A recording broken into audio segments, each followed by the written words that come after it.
হে জগতবাসী, আজ আমি শামীম আলী চিশতি আপনাদের সামনে একটি আলোচনা নিয়ে আসলাম। সেই আলোচনাটি হলো যে হরে কৃষ্ণ শব্দের অর্থ কী। আচ্ছা, এই হরে কৃষ্ণ যে বিষয়টা, এটা কিন্তু হিন্দু শাস্ত্র নিয়ে আমি আলোচনা করতেছি, আর বেশ কিছুদিন ধরে আমি ওই ধর্মটাকে নিয়ে আলোচনা করতেছি, কারণ আমি অনেক দিক দিয়ে আমাদের ধর্মের সাথে মিল পেয়েছি। আর এই মিল পেয়েছি বিদায় আপনাদের সাথে আমি আলোচনাগুলো করছি যে আসলে আপনাদের এই আলোচনাগুলো কেমন লাগে। তবে যে হরে কৃষ্ণ শব্দের অর্থ কী, যেমন সত্যতে ছিল হরি, ত্রেতাতে রাম ধনুকধারী, দাপরে কৃষ্ণ বংশীধারী, আর কলিতে গৌরাঙ্গ মহাপ্রভু। যাই হোক, এই শ্রেষ্ঠ মানব হিন্দু ধর্মের জন্য তারা শ্রেষ্ঠ মানব। আর আমাদের মুসলমান ধর্মে যদি যাই, তাহলে সেখানে খুঁজে পাই যে হজরত মুহাম্মদ সাল্লাল্লাহু আলাইহি সাল্লাম এবং হজরত ঈসা আলাইহিস সালাম, হজরত মুসা আলাইহিস সালাম, হজরত দাউদ আলাইহিস সালাম, চার যোগে চারজন শ্রেষ্ঠ মানব নবী হয়ে প্রেরণ হয়ে পৃথিবীতে এসেছেন, আল্লাহ পাঠিয়েছেন। যাই হোক, সেখানেও যাব না। তো আজকের যে মূল বিষয় সেটি হলো হরে কৃষ্ণ। এই নামটির অর্থ কী? এই নামটির অর্থ হলো যে হরি, যিনি আল্লাহ।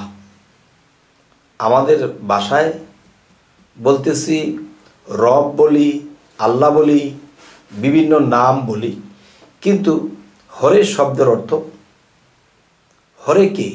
আল্লাহ, যিনি সমস্ত সৃষ্টিকারী। আচ্ছা, সেই হরে আমাদের মধ্যে কে? আল্লাহ। আচ্ছা, হরে কৃষ্ণ। আচ্ছা, এখন আমরা কিন্তু তরিকতের লোকেরা বলে থাকি রাসূল আল্লাহ, আর দেখা যায়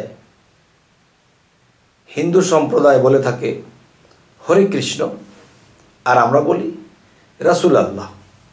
তো রাসূলের সাথে আল্লাহর যোগ, হরের সাথে কৃষ্ণ যোগ।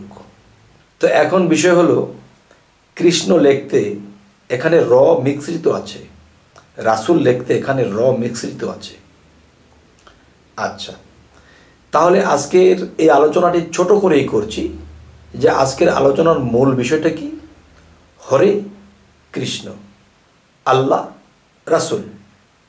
আচ্ছা, তাহলে এই যে জিনিসটি, যে আমাদের ধর্মে আমরা এভাবে ডাকতেছি, তাদের ধর্মে তারা এভাবে ডাকতেছে। তবে আরও একটু কথা বলবো, সেটি হলো, দেখবেন যে একটা বিষয় হলো, একটা বাচ্চা যখন জন্ম নেয় তখন কিন্তু সে বাচ্চাটা যখন 5 বছর, 6 বছর বা 7 বছর বয়স হয়, তখন কিন্তু সে খুব দৌড়াদৌড়ি করে, এরে ডিল মারে, এরে চাক্কা মারে, গুলালি মারে।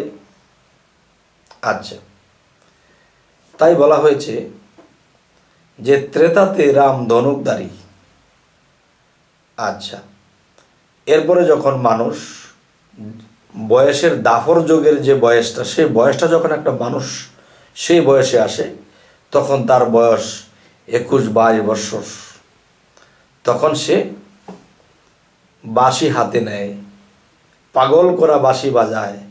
ওরকম কারো যদি বাঁশির আওয়াজ যদি কারো কানে যায়, তখন কিন্তু সে আসে। তখন এই বাঁশিতে পাগল হয়ে কেউ আসে। তাহলে এই বংশীধারী কখন হলেন?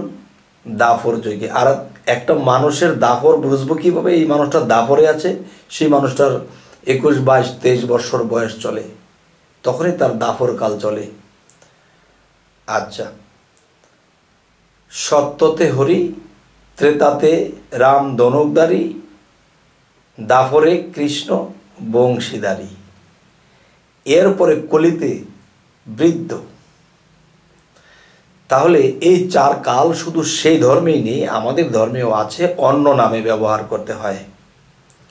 আচ্ছা, তো এখন যে কথাটি যে বুঝতে গেলে ওই ধর্ম এই ধর্ম একই বিষয়, আর না বুঝলে সব তানা নানা। তো হে জগতবাসী, আমাদের এই আলোচনা যদি আপনাদের ভালো লাগে তো অবশ্যই সাবস্ক্রাইব করুন, পরবর্তীতে যেন আপনাদেরকে ভালো কিছু আলোচনা উপহার দিতে পারি। তা আজ এই বলেই রাখবো।